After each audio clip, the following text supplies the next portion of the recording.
Serial मन अति सुंदर में उठा रहा है दिव्यम राधिका को। वह उठती नहीं है और अपने कमरे में जाने वाली होती है। काया अचानक गिरती है तो पकड़ लेता है दिव्यम। फिर राधिका को फिर से उठाता है, कहता है मैं खुद खाना लेकर खा लेता हूँ। तभी किचन में आ जाती है काया, कहती है मैं तुम्हें परस दूँ। वह मना कर देता है। फिर वह खाना निकाल कर परसने लगती है तो कहता है मुझे भूख नहीं है। माँ आकर कहती है कि काया इतने प्यार से दे रही है, खा लो। फिर कहता है माँ तुम ही परस दो और याद करने लगता है। यहाँ माँ आकर बैठ जाती है झूले पर। जब वह खाना खा रहा होता है तो कहती है दिव्यम तू बेचैन क्यों है? वह कहता है कुछ नहीं है माँ, मैं परेशान नहीं हूँ। वह कहता है मुझे मालूम है कि तेरे मन में क्या है। फिर चला जाता है। सुबह होती है तो राधिका कहती है मैं कैसे सो गई थी।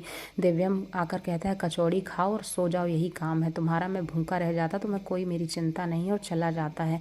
यहाँ पर काया झूठ मूठ के निशान मेकअप से बना रही होती है पूरे शरीर में।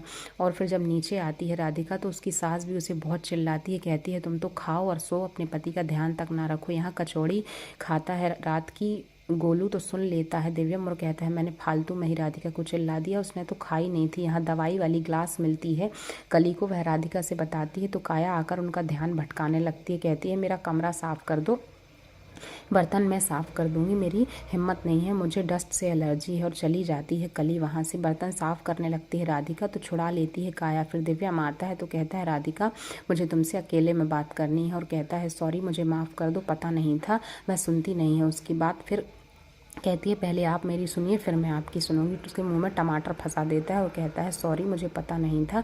हम एक दूसरे का सॉरी एक्सेप्ट कर लेते हैं। और राधिका भी उसके मुंह में टमाटर फंसा देती है और इसी बीच में चीला जल जाता है तो दोनों हंसने लगते हैं। कहती है मैं आ रहा हूँ लेकर बाहर। इधर साफ करती है कमरा राधिका का कली।